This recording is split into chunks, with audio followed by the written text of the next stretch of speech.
I saw this article like, what would first contact look like? Well, this is a real story of first contact. It's not ETs just landing on the White House. It's not NASA. It's not government. This is real. I want to open up about my journey with extraterrestrials and just get really real with you guys. So, I was Googling about extraterrestrials like last week just to see what's in the news, and oh my God, it's so fake. It's so convoluted. It's so fear based. And I saw this one article that was like, what would first contact look like? Who would be in charge of first contact? And I'm just like, us, the people like me, people all over the world that are taking this into their hands to make contact with extraterrestrials. And so I just wanted to get real about what this has been like, how difficult this has been, my journey with extraterrestrials. Just get really real with you guys because it has not been easy, and it's nothing I could have ever imagined, and it's not like what these articles are predicting. Like, it's people like me that have been training their psychic abilities to be able to communicate with extraterrestrials from a distance. So let's start from the beginning. So I started meditating around age 18, 19, and I started meditating because I was going through a breakup and I was so heartbroken. And I went to the library, I found these books on Buddhism and meditation and how to rewire your brain to make happier neural pathways. So it was like both science and spirituality. And I just loved it. And from there, for years, I developed a very consistent meditation practice, like most days. And then, so I was studying engineering at Purdue University. And I would meditate several times a day. It would help calm my mind. I joined a yoga meditation group, so I was learning more about yoga. I would go on these silence retreats, multiple day silence retreats.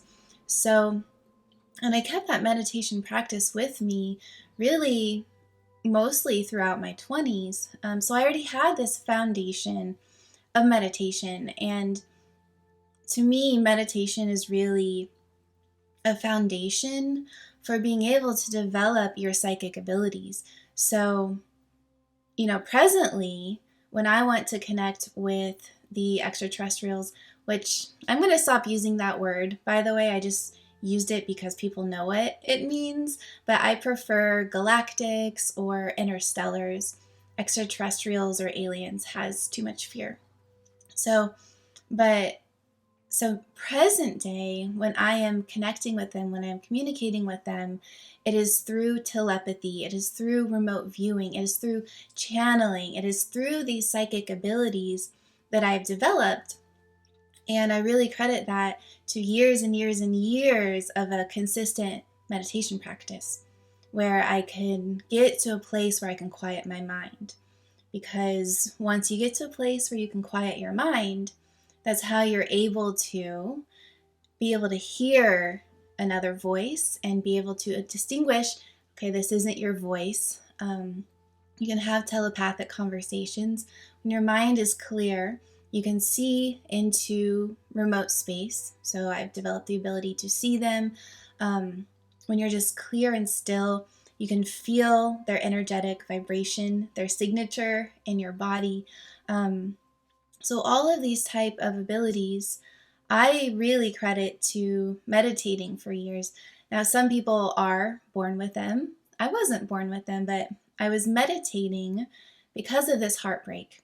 And then I was really interested in yoga and meditation and these silence retreats, breath work. So I was studying all of that throughout college, continued into my mid-20s. And then, oh, Katie. in my mid-20s was when I got stuck in a really horrible abusive relationship, and it just completely threw off the course of my life. I was with him for about 3 years, extremely abusive. But because of that abuse, when I was able to leave him, I dug even deeper into my healing journey. And it was in 2020, I got laid off because of the pandemic. I left this abusive partner. And I was so fortunate to get unemployment because everybody was getting unemployment, and I was starting to go to therapy. And she was really like, Lauren, the universe is giving you this gift of unemployment, giving you time to take off work and heal yourself. Just accept it. So I did. I'm so grateful for that time and that money to be able to get off of work. And I just healed myself. It was like a year and a half of just healing myself. I was in a really, really horrible place, severely depressed, severe anxiety, severe insomnia, all of this trauma. I also, around that time, had stopped taking birth control. I'd stopped taking a lot of dermatological like pills and creams, and so I had severe acne. And I just wanted to treat all of this naturally. And I did. And I just spent, like I said, a year and a half healing myself. It was like my day job. Like from the moment I would wake up till the moment I'd go to bed, I'd be doing different processes to heal myself. It was like from the moment I'd wake up and you'd have these negative thoughts, I would just start affirming to myself, everything is okay. I'm going to have a great day. Everything is okay. I mean, it was a full-time job to keep my anxiety at bay, to lift my depression. So I was just studying and practicing all of these different forms of holistic medicine, like meditation, yoga. I was starting to live Ayurvedically. I mean, the list goes on and on. I studied and practiced dozens and dozens and dozens of different natural healing techniques to heal myself. And I also, in 2019, started to study Reiki, which is hands-on energy healing. So I was doing a lot of stuff, but how this all connects with the Interstellars is, one, I was healing myself. And so I was clearing my vibration. I was clearing my energy field, raising my vibration, healing my heart, to be able to connect with them, because the group that I communicate with and experience are so high vibrational, so loving. I was clearing, I was healing, and I had a couple books about extraterrestrials really interested me. I watched a few videos on Gaia. I really haven't picked up too much from like reading. It's all been my direct connection with them. And I was just so curious. Like I just felt there was something inside my soul that felt so connected to the Interstellars, so connected to this thing I heard about, Galactic Federation. And I moved to Colorado just to go heal myself, be in the mountains and sunshine.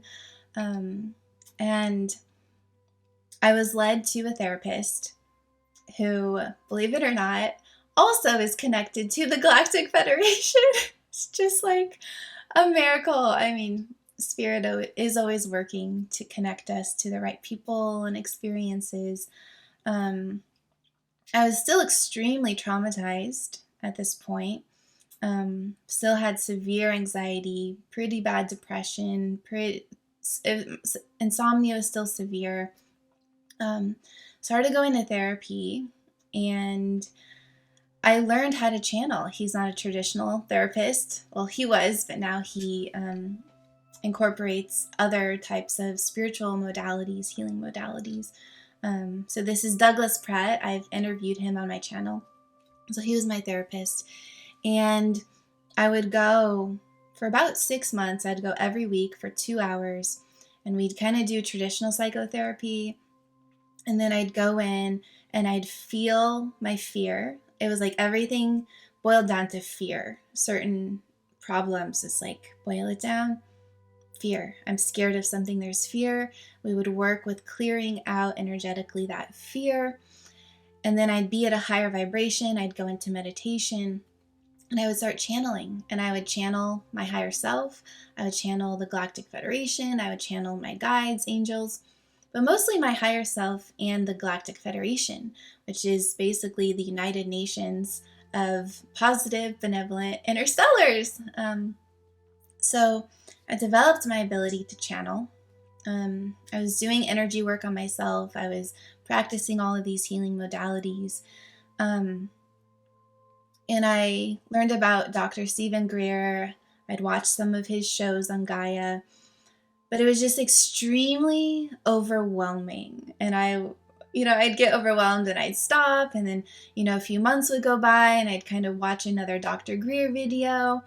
But I'd get so overwhelmed because we've been lied to. We've been lied to.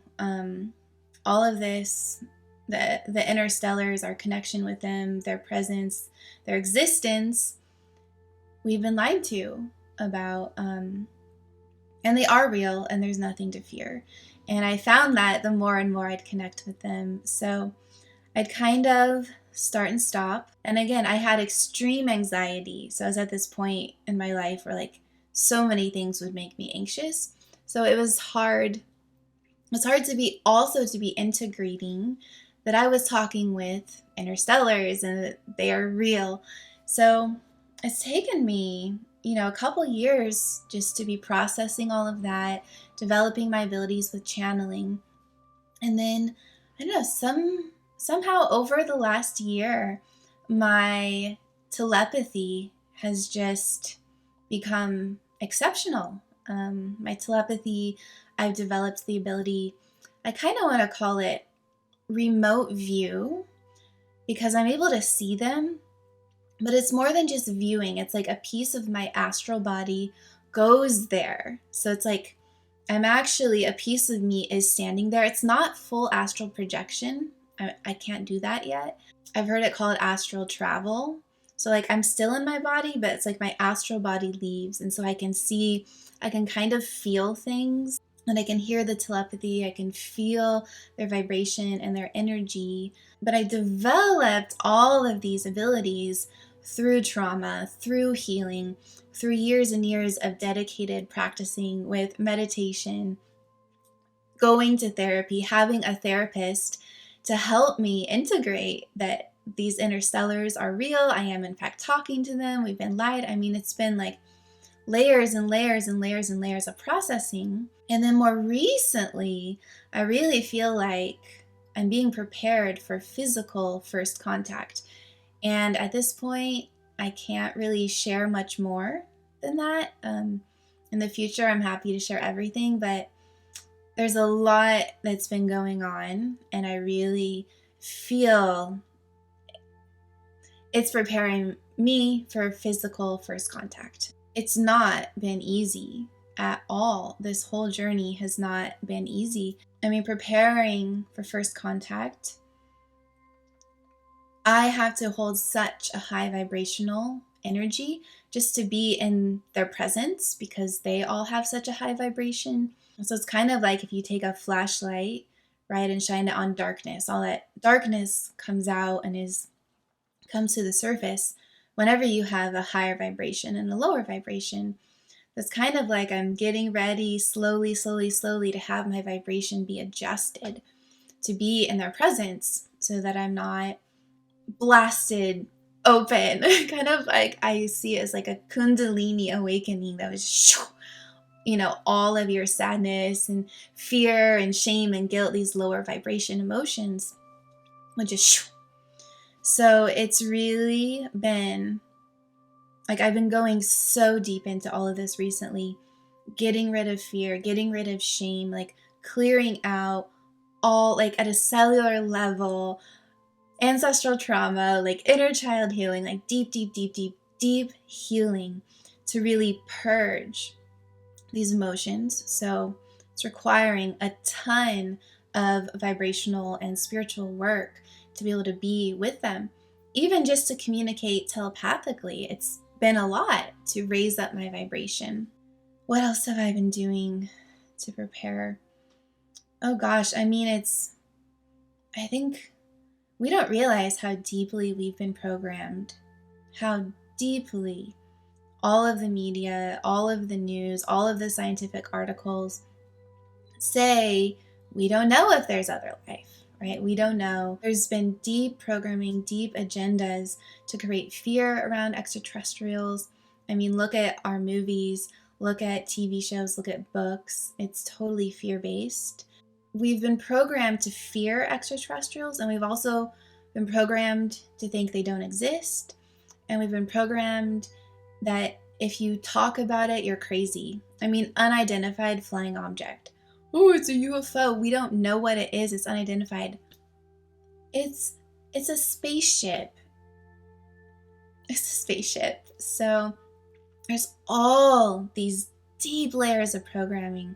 And I've had to go through releasing these with my interstellar friends in the astral through my energetic, telepathic, remote viewing connection. Like, they're preparing me and helping me uncover emotionally, energetically, all of these programs I have to fear, to not believe in them. And so it's been scary. It's been facing those fears. And I find them to be extremely intelligent, kind, incredible people. As far as I know, all of them, the ones that I communicate with in the Galactic Federation, their civilizations are far more advanced. So I've also, Kitty, it's also caused me to feel less than, to feel like, oh my God, I feel dumb in comparison. My vibration's not so high. I'm not as psychic as they are. My body's not as strong. I'm not as intelligent. My brain's not as super computer like I see lots of theirs are. And it's bringing up all this wounding of feeling not enough. And then, so I have a group of friends, interstellar friends, and we hang out in the astral. And recently I've been going through feeling like, I'm different. I'm the human one. I'm the different one. I don't belong. And they even have this drink. It's not like alcohol, because alcohol is toxic, but it's kind of, they have these different elixirs that they drink to relax. And even in the astral, like, I can eat and drink. And they have this one that it's like, I want it, and I can only have a few drops. And they can drink a lot, and it just is so weird. It like triggered this inner child in me, this like tantrum of like, I just want to drink it. What? You guys don't accept me. I don't belong. I look different. I'm a human. My body can't, keep up with you guys. You guys are so much cooler. You guys are so much psychic. Like, you guys are so awesome. And I'm here. I'm the human one. I don't belong. So it's bringing up all of these things for me to heal and work with. But that also is a pattern in myself, where a part of me has always felt different, feel like I don't belong, feel like I'm being excluded. It's just really coming to surface with these people who are so different. And I've never felt like they're different and they're weird. Like I said, if anything, I feel like I'm less than, because they're so incredible and so advanced. So it's really working on my own self-love, self-worth, self-esteem, feeling of belonging and oneness. I will say all the ones that I talk to right now are human looking. So I'm not at all prepared to see the other species. And I know they are, but they're just not showing me those ones yet. And one time I said something really inappropriate accidentally, we were all hanging out, and I said, "I'm so glad you guys aren't those weird little green guys." And I was like making fun of the weird little green guys. It was just like dead quiet. I didn't realize I had said something racist. They're like, "Oh, really?" It'd be like me making fun of like a certain race. I didn't realize what I had done. I'm like, "Oh shit." They're like, "It's okay, Lauren, but you were being racist." I'm like, "Oh shit." But yeah, so the ones that I talk with, so I have a group of friends. Then I also have projects that I work on, and I'm now meeting with them every day. So I have a series of projects, and then I have friends that I hang out with. Right now, I can't talk about the projects just yet. In time, I'll be able to share more, and I'd love to share more. Right now, just keeping it very protected, and more to myself at this point. But then I have a group of friends, and we're all learning about each other. So it's very organic. It's very natural just by spending time with them and hanging out. And then I do have more serious projects too. And I've really been stepping into this role as this galactic ambassador. And again, I love them. I love them so much. I love my work with them. I love my friends. But it's taken a lot for me. I've been through a lot in my healing journey to develop the ability to communicate with them. It's bringing up a lot for me emotionally. And then I have the fact that I only have a couple people in my life I can share this with. A couple people. I've been censored. I've been not allowed to talk about this publicly. I have been shamed. I've been called crazy. I've been made fun of. And it feels extremely isolating. Like, I made my video where I said I'm coming out of the closet, and it really feels like that. Like, I am this person now that no one understands, no one knows. It feels like I have this whole secret part of me, this secret identity, which it's not secret. I'm talking about it because I need to talk about it. But it has been extremely isolating. I've worked through tons of fear of people judging me, people calling me crazy, and then just people not understanding me, people no longer accepting me. If I wanted to go back and get a real job, which I don't, but if I wanted to, right, how would this affect my ability to get a job? Well, I don't think I could, because there's so much programming. It's so off topic. Like, people will tell me, "Lauren, don't talk about this." Like, other healers will say, "Lauren, don't talk about this. Don't talk about aliens." I've been denied being able to do workshops on extraterrestrials and how I communicate with them and their intentions. So there's deep, deep, deep programming around you're crazy if you talk about extraterrestrials. I've read part of a Dr. Greer book. I'll try to link it below, as well as a couple other books that I've read. Again, I really haven't read much. I just have my direct connection.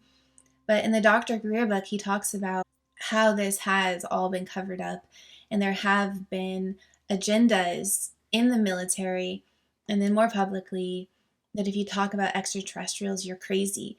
Like he said, even the people in the military or Air Force that would see one weren't allowed to talk about it. Like, they were completely shunned. So, it's so pervasive, this programming. So it's been really hard to, quote, come out of the closet. I don't know if my family's watching these videos. I tried to talk to my mom a little bit about the Interstellars, and she doesn't want to talk. Most people don't want to talk about this. So it's like I just am this person now that people don't understand. The real me, the stuff that's really important and exciting. I've already had telepathic first contact. I'm talking to extraterrestrials, interstellars every day, and I'm being prepared for physical first contact. And again, once that happens, I will totally open up and share more. It's been such an incredible journey, but so challenging, so isolating. So I just wanted to get really real. Because like I saw this article, like what would first contact look like? Well, this is a real story of first contact. You know, it's not ETs just landing on the White House. It's not NASA. It's not government. It's not hearing a radio signal or finding, evidence on a planet or having our telescopes take a picture of it. This is real. This is my experience. And all of this is through these psychic abilities, through developing these psychic abilities, through consistently communicating with them, listening, working through my fears, working through my programming, being consistent, working and collaborating on projects with them, developing these friendships and these relationships, just being committed, being interested, being fully open-hearted, accepting, willing to do the work. Some of them do look a little different, and that's brought up lots of fear. Even the human looking type ones look a little different. How can I completely unconditionally just accept them, love them? They're different. Embrace our differences, embrace my humanness. Like I said, a huge part of this has been like, oh my God, well, I'm human, I feel so less than, and things are so challenging here. I wish I could just run away and be with them, be like them. I've had to more fully ground myself into Lauren, into my humanness, into loving this earth experience, so that I can be very grounded and stable when talking with them, and not just want to run away or feel sad because I'm not them. So yeah, this is truly what first contact looks like. And I get this sense that there's tons of other groups around the planet doing this right now, similar ways. And I know Dr. Greer has done phenomenal work, exceptional work, extremely challenging work to lay the foundation for this, to bring a lot of this stuff out, right? Disclosure, bring the truth out, and teach people his CE5 meditation technique. So I don't personally use that because I don't need it, but I was practicing with it in the beginning. Dr. Greer has a meditation technique. He has an app where he teaches this. He does conferences where he teaches you how to meditate, how to call out to the Interstellars, and basically put out a call, say, hey, I would love to meet you, talk to you in peace. All of this, I think when it comes down to this, all of this for me is about peace. It's about truth, because this is real. These people are real. They're here. It's about truth. It's about connecting with them. It's about unity. It's really about this oneness of we're all consciousness, and their meat suits look different. Like I call this my meat suit, my human, my body. If I wasn't a body, maybe I'd be in a little green guy. Maybe I'd, be on a different planet. Their meat suits look different, but their consciousness experiencing life. And I really think we have so much to share, so much to learn from each other. They're fucking awesome. Like, they're so awesome. And we're part of this intergalactic family. We really are part of a family. Unfortunately, we've been lied to. This has been kept from us. And it's just so many of us around the world have developed the ability to talk to them and are making first contact telepathically, preparing for physical. I'm sure lots of people have already had physical first contact. Taking it into our own hands to do this now. We have the power. We're not waiting for the government to tell us. We're not waiting for NASA. Like, I'm talking to interstellar people every day. I'm talking to them. They want to be our friends. They want to come here. They want us to go to their planets. They want to have an integrated society like they already are. And there's other reasons. It's a really complicated thing what's happened on Earth. And basically, we've been quarantined and isolated because of our own free will, and stuff going on here on the planet. A lot of fucked up shit coming from humans, which is why we haven't had connection with them. Hasn't been their desire. Anyway, that's a whole other thing that I could get into it in another video. But it's kind of like, this is the turning point. This is the tipping point where people like me are like, no, we're not waiting on anyone to make first contact, sit around, wait around. We're doing it. And someday I would love to share more about the projects I'm working on. Again, I don't feel like I can share that right now, but so this is a real story of first contact. So yeah, guys, let me know what your questions are. I'm here to answer questions. Yeah, I was just feeling super emotional and vulnerable and kind of wanted to share this today. Yeah, I'm here to be an ambassador, a liaison. And so let me know what your questions are about them. Okay. Have a great day. Bye.